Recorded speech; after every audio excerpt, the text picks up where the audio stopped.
Oh, good morning. You must be James. I'm Beth Cartwright. Please call me Beth. Thank you. Now, as this is your first tutorial since you started on the Scandinavian Studies course, I'd like to find out something about you. Why did you decide to take this course? Well, my mother is Danish, and although we always lived in England, she used to talk about her home a lot, and that made me want to visit Denmark. We hardly ever did, though. My mother usually went on her own. But whenever her relations or friends were in England, they always came to see us. I see. So I assume you already speak Danish, one of the languages you'll be studying? I can get by when I talk to people, though I'm not terribly accurate. Now, you probably know that you'll spend the third year of the course abroad. Have you had any thoughts about that? I'm really looking forward to it. And although Denmark seems the obvious place to go because of my family connections, I'd love to spend the time in Iceland. Oh, I'm sure it can be arranged. Do you have any plans for when you graduate? A lot of students go on to take a master's degree. I think the 4 years of the undergraduate course will be enough for me. I'm interested in journalism, and I quite like the idea of moving to Scandinavia and writing for magazines. I'd find that more creative than translating, which I suppose most graduates do. Okay.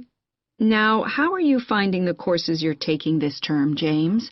Well, I'm really enjoying the one on Swedish cinema. That'll continue next term. But the one on Scandinavian literature that's running at the moment will be replaced by more specialized courses. Oh, and by the way, if you're interested in watching Danish television programs, there's going to be a course on that the term after next. That sounds good. Have you started thinking about the literature paper that you have to write in the next few weeks? Yes, my first choice would be to do something on the Icelandic sagas. The trouble with that is that a lot of people choose that topic, and it can be difficult to get hold of the books you'll need. Why not leave that for another time? Right. You might find modern novels or 19th century playwrights interesting. I've read or seen several plays in translation, so that would be a good idea. Fine. I'll put you down for that topic. Right. So what would you advise me to aim at in the paper?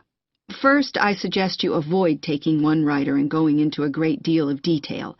That approach certainly has its place, but I think you first need to get an understanding of the literature in the context of the society in which it was produced, who it was written for, how it was published, and so on. I also think that's more fruitful than placing it within the history of the genre. Okay, that sounds reasonable. Could I ask for some advice about writing the paper I'm working on about the Vikings? I have to do that this week, and I'm a bit stuck. Of course. Have you decided yet what to write about? No, I haven't. There's so much that seems interesting. Viking settlement in other countries, trade, mythology. Well, what I suggest is that you read an assignment a student wrote last year, which is kept in the library. It's short and well-focused, and I'm sure you'll find it helpful. I'll give you the details in a moment. Textbooks usually cover so many topics, it can be very difficult to choose just one. Okay. I've got a DVD of the film about the Vikings that came out earlier this year. Should I watch that again?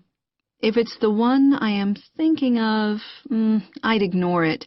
It's more fantasy than reality. But I've got a recording of a documentary that you should watch.